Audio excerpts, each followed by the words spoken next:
मैं आप सभी का यीशु मसीह के नाम से स्वागत करती हूँ। गुड न्यूज़ मिनिस्ट्रीज आपके लिए ये कार्यक्रम प्रस्तुत कर रहा है यीशु में आशा।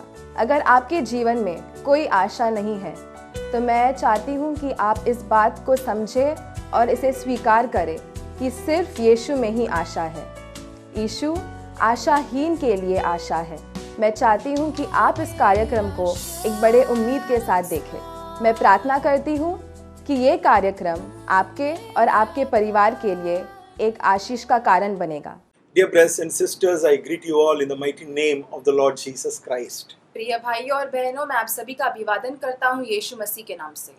Jesus said, I will build my church and the gates of hell shall never ever prevail against it. यीशु मसीह ने कहा कि मैं अपना कलीसिया बांधूंगा और जो नरक है उसके खिलाफ कुछ नहीं कर पाएगा। Jesus Christ is building his church and he is the owner of the church.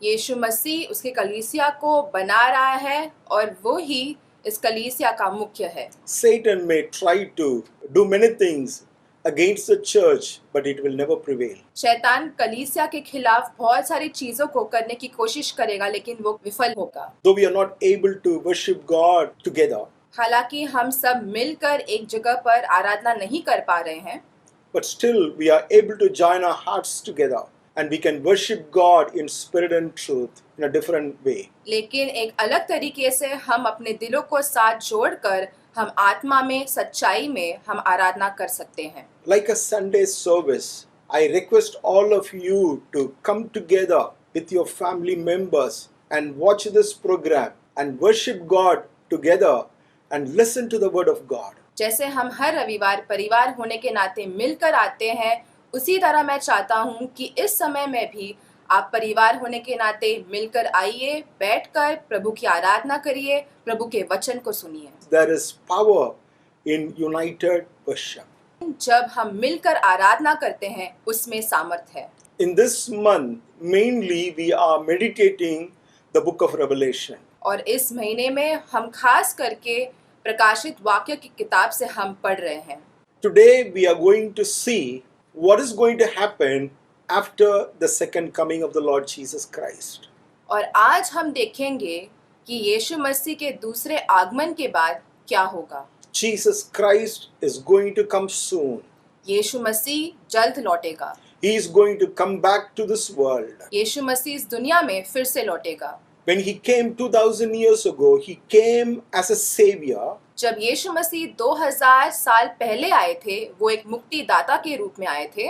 And in this time, he is going to come as a king of kings and lord of lords. लेकिन इस बार जब यीशु मसीह लौटेगा, वो राजाओं का राजा है और वो प्रभुओं का प्रभु के नाते वो लौटेगा।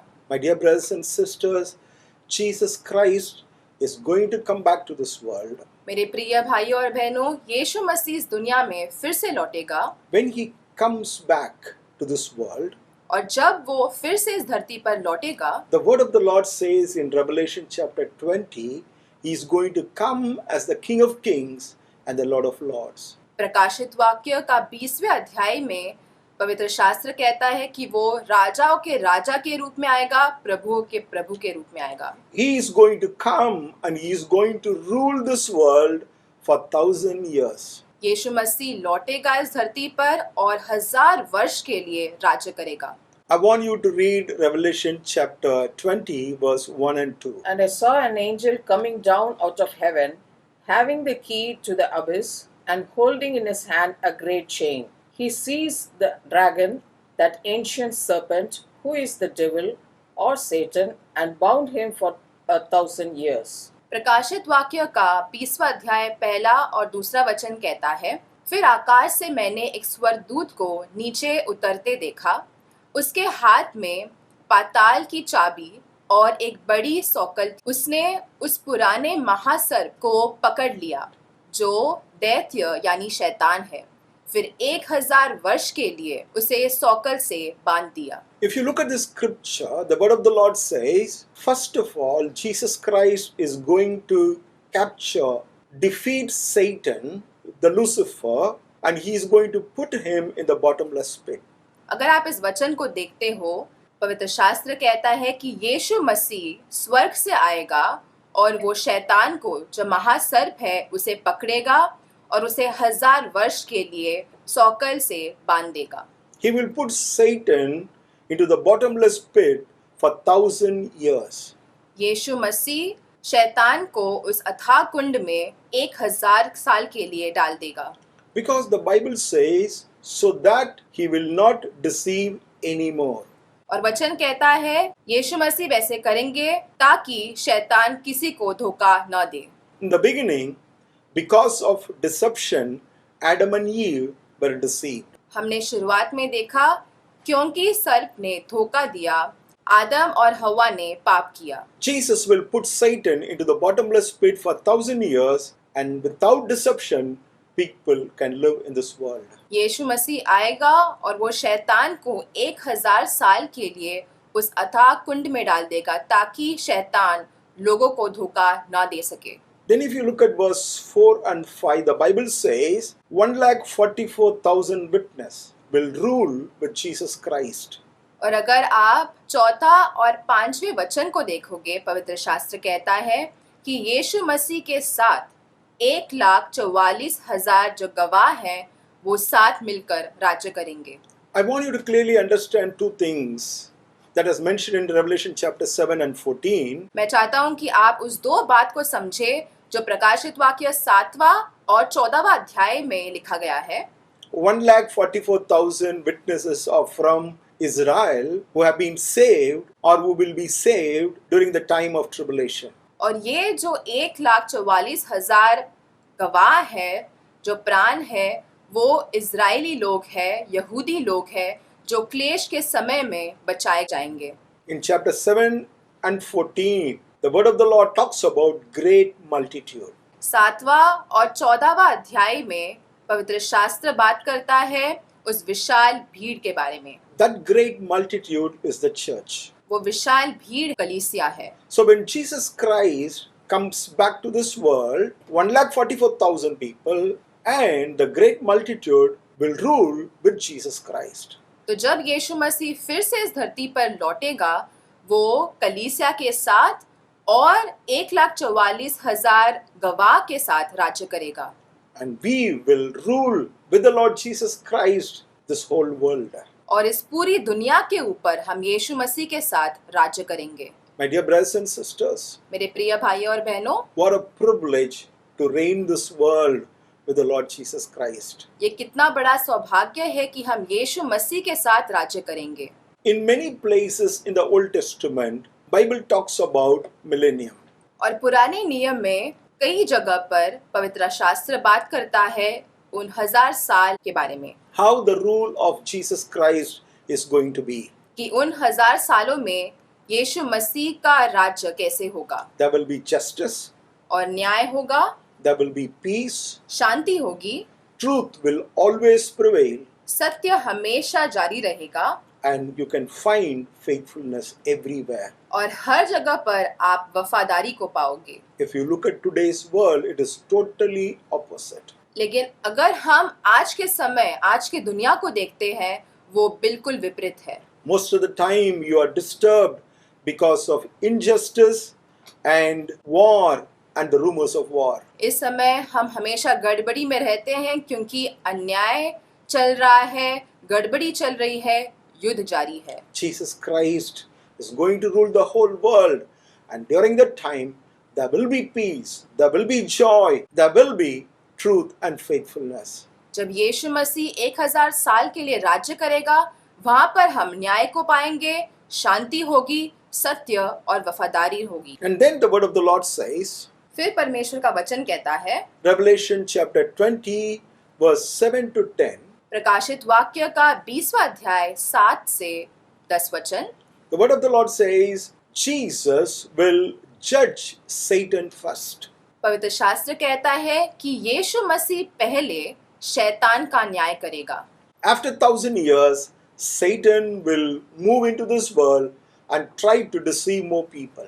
1000 वर्ष खत्म होने के बाद शैतान जो है वो इस धरती पर छोड़ दिया जाएगा और जितना हो सके वो लोगों को धोखा देने की कोशिश करेगा। During the second time of the Lord Jesus Christ, Antichrist, he will gather all of his people in the place called Armageddon. जब यीशु मसीह का दूसरा आगमन होगा तभी मसीह विरोधी सारे लोगों को हरमगदोन इस जगह पर इकट्ठा करेगा। Once again, Satan will go out to deceive the nations in the four corners of the earth, Gog and Magog, and to gather them for the battle. पवित्र शास्त्र कहता है कि 1000 वर्ष के बाद शैतान छोड़ दिया जाएगा और वचन कहता है 8वें वचन में कि और वह समूची धरती पर फैली जातियों को छलने के लिए निकल पड़ेगा। वह गोग और मगोग को छलेगा, वह उन्हें युद्ध के लिए एकत्र करेगा। And then God will send fire from heaven and burn everything that belongs to devil. पवित्र शास्त्र कहता है कि यीशु मसीह वो आग स्वर्ग से भेजेगा और उन्हें भस्म करेगा। And then God will finally, he will put Satan into the bottomless pit where beast and false prophet had been thrown. और पवित्र शास्त्र कहता है कि यीशु मसीह उस शैतान को उस अथाह कुंड में डालेगा जहां पर वो पशु है और वे झूठे नबी हैं। They will be tormented forever and ever in that Hades. और उस अथाह कुंड में वो तीनों हमेशा हमेशा के लिए सताए जाएंगे। Then if you go to Revelation chapter 20 verse 11 to 20, the Bible talks about the judgment of the dead. और जब हम प्रकाशित वाक्य के 20वें अध्याय 11वें वचन से 20वें वचन में हम देखते हैं, वहां पर पवित्र शास्त्र लिखता है मृतकों का न्याय के बारे में। Jesus Christ will sit on the white throne and he will judge the small and the great. यीशु मसीह उस विशाल श्वेत सिंहासन पर बैठेगा और बड़ों का छोटों का वो न्याय करेगा। Everyone from Adam till the last man must stand before Jesus. आदम से उस आखिरी व्यक्ति तक सभी को यीशु मसीह के सामने खड़ा होना है न्याय के लिए। And the Bible says the books will be opened. और पवित्र शास्त्र कहता है कि कई किताबें खुली जाएगी। The first book is the book of life. पहला पुस्तक है जीवन की पुस्तक And the second book is the book of remembrance. और दूसरा किताब है यादगार की किताब।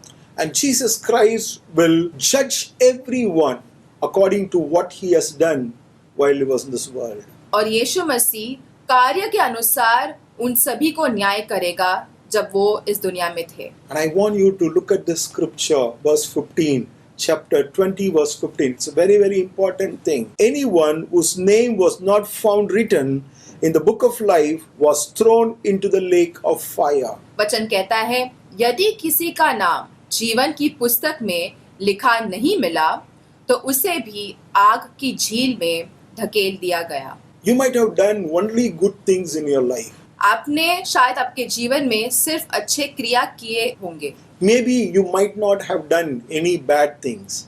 शायद आपने कुछ भी बुरा चीज न किया हो। But the Bible says if your name is not written in the book of life, you will be thrown into the lake of fire. लेकिन पवित्र शास्त्र कहता है अगर आपका नाम जीवन की पुस्तक में नहीं लिखा मिला तो आप आग की झील में डाले जाओगे। This eternal fire is the second death. जो आग है वो दूसरी मृत्यु है।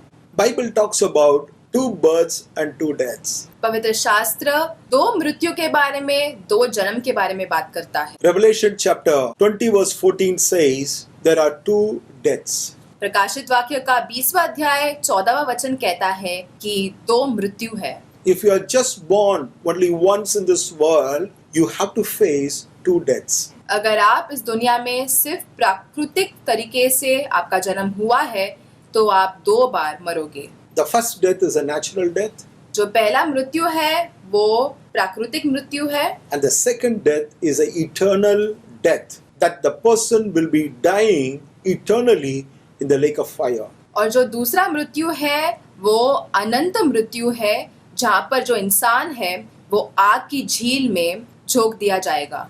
If you are born twice, लेकिन अगर आपका जन्म दो बार होता है you will die only naturally in this world, तो फिर आप सिर्फ इस दुनिया में एक बार मरोगे, and after that you will never die. लेकिन उसके बाद आप कभी नहीं मरोगे। John 3:3 talks about the second birth. यूहन्ना का 3 अध्याय 3 वचन बात करता है पुनर्जन्म के बारे में, That is born again experience. और वो पुनर्जन्म का अनुभव है। If you are not born again, I want you to give your life to Jesus right now. अगर आपका पुनर्जन्म नहीं हुआ है, मैं चाहता हूँ कि आप इसी वक्त अपना जीवन यीशु को दे, So that your name will be written in the book of life. ताकि आपका नाम जीवन की पुस्तक में लिखा जाए। Then if you go to Revelation chapter 21, Bible talks about new heaven and the new earth. जब हम प्रकाशित वाक्य के 21वें अध्याय में जाते हैं, पवित्र शास्त्र बताता है एक नया स्वर्ग के बारे में, एक नई धरती के बारे में। After destroying the whole world with fire, Jesus will create new heaven and the new earth. जब यीशु मसीह पूरी धरती को आग से नष्ट करेगा, यीशु एक नया स्वर्ग बनाएगा, एक नई धरती को बनाएगा, And he will create holy city and he will create New Jerusalem. और वो एक पवित्र नगरी बनाएगा, एक नया यरूशलेम बनाएगा, And God himself will come and dwell among his people. और परमेश्वर खुद लोगों के बीच में आएगा और वो अपना मंदिर स्थापित करेगा। And we are going to live with God eternally. और हम यीशु मसीह के साथ अनंत काल के लिए जिएंगे, This life is eternal life. और ये अनंत काल का जीवन है, There won't be any death, और कोई मृत्यु नहीं होगी, no tears, कोई आंसू नहीं होंगे, no pain, कोई दर्द नहीं होगा, no sickness, कोई बीमारी नहीं होगी, no hunger. कोई भूख नहीं होगा, And God will wipe away your tears. और परमेश्वर आपकी आंसुओं को पोंछेगा। Eternally, you can enjoy your life with the Lord Jesus Christ. और यीशु मसीह के साथ आप अनंत काल के लिए अपना जीवन गुजार सकते हो। Then if you go to Revelation chapter 22 verse 1 to 5, अगर हम प्रकाशित वाक्य के 22वें अध्याय में जाते हैं, पहले से 5वें वचन तक, once again Jesus is going to restore the Garden of Eden. यीशु मसीह फिर से नवीकरण करेगा उस अदन के बाग को। I want you to read Revelation chapter 22 verse 1 and 2. मैं चाहता हूँ कि आप प्रकाशित वाक्य का 22वां अध्याय पहला और दूसरा वचन को पढ़ें। Then the angel showed me the river of the water of life, as clear as crystal, flowing from the throne of God and of the Lamb, down the middle of the great street of the city. On each side of the river stood the tree of life, bearing 12 crops of fruit, yielding its fruit every month. And the leaves of the tree are for the healing of the nations. प्रकाशित वाक्य का 22वां अध्याय पहला और दूसरा वचन कहता है, इसके पश्चात उस स्वर्गदूत ने मुझे जीवन देने वाले जल की एक नदी दिखाई। वह नदी स्फटिक की तरह उज्जवल थी। वह परमेश्वर और मेमने के सिंहासन से निकलती हुई नगर की गलियों के बीच से होती हुई बह रही थी। नदी के दोनों तटों पर जीवन वृक्ष लगे थे। उन पर हर साल 12 फसलें लगा करती थी। उसके प्रत्येक वृक्ष पर प्रतिमास एक फसल लगती थी तथा इन वृक्षों की पत्तियों अनेक जातियों को निरोग करने के लिए थी।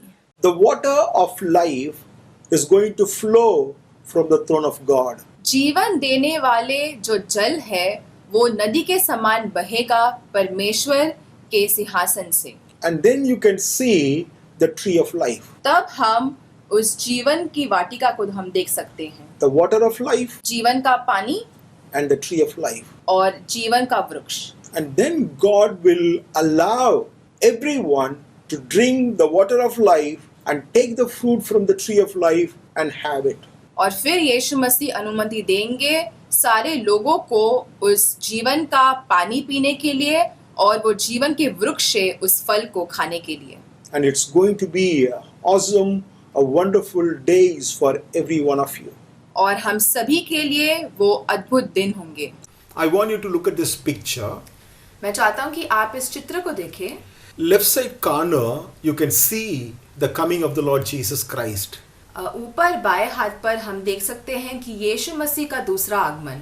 Revelation chapter 19 verse 11 to 16 talks about the second coming of the Lord Jesus Christ. प्रकाशित वाक्य का 19वां अध्याय 11 से 16वां वचन में हम देखते हैं जो बात करता है यीशु मसीह के दूसरे आगमन के बारे में। When Jesus Christ comes back to this world, जब यीशु मसीह इस धरती पर फिर से लौटेगा, the beast, the Antichrist, जो पशु है, जो मसीह विरोधी है, and the false prophet, और झूठे नबी, he will gather many people with him in the place called Armageddon. जो पशु है वो जितना हो सके उतने लोगों को इकट्ठा करेगा हर मगेदोन के युद्ध के लिए। Jesus Christ will fight with Antichrist with the sword of his mouth, and he will defeat beast and false prophet. यीशु मसीह आएगा और वो अपने मुंह से निकलते तलवार के साथ उस मसीह विरोधी के खिलाफ वो युद्ध करेगा। And then he will capture Antichrist and he will put them into the lake of sulfur. और वो पशु को बांधेगा, मसीह विरोधी को बांधेगा और वो उस गंधक की झील में डाल देगा।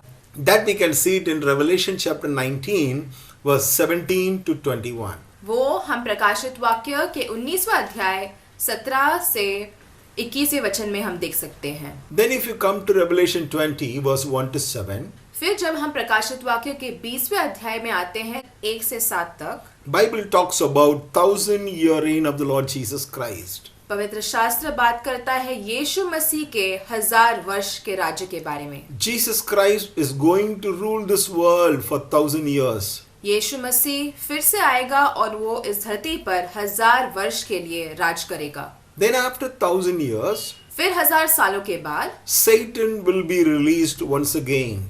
शैतान फिर से एक बार छोड़ा जाएगा। He will go into this world and he will try to deceive more people. वो इस दुनिया में छोड़ा जाएगा, वो लोगों के पास जाकर उन्हें फिर से धोखा देने की कोशिश करेगा। After that, he is going to gather Gog and Magog and he will come and fight with Jesus. शैतान गोग और मगोग को इकट्ठा करेगा और यीशु मसीह के विरोध लड़ाई करने की कोशिश करेगा। The Bible says God will defeat the Lucifer, the dragon, and he will put him in the lake of sulfur where the beast and the false prophet is there. और पवित्र शास्त्र कहता है कि यीशु मसीह उस अजगर को जो शैतान है उसे हराएगा और उसे उस गंधक की झील में डालेगा जहां पर पशु है और वो झूठे नबी हैं। I want you to understand three things. मैं चाहता हूं कि आप 3 चीजों को याद रखें। Down, if you look at the picture of dragon, the dragon talks about Satan, devil. मैं चाहता हूं कि आप उस चित्र को देखें, वो अजगर शैतान है। And then left side, the lion, the beast, talks about Antichrist. और आपके बाएं हाथ पर जो वो सींग है, वो जो पशु है, वो मसीह विरोधी है। And then lamb with 2 horns talks about false prophets. और जो मेमना है जिसके 2 सींग हैं, वो झूठे नबी हैं। After putting dragon, beast, false prophet into the lake of sulfur, उस अजगर को, पशु और झूठे नबी को गंधक की झील में डालने के बाद Jesus is going to sit on the white throne and he's going to judge the whole world. यीशु मसीह उस श्वेत सिंहासन पर बैठेगा और पूरे दुनिया का न्याय करेगा। That is mentioned in Revelation chapter 20 verse 11 to 12. जिसका वर्णन किया गया है प्रकाशित वाक्य का 20वां अध्याय 11 और 12 वचन में। After the white throne judgment, Jesus will throw everyone whose name was not written in the book of life.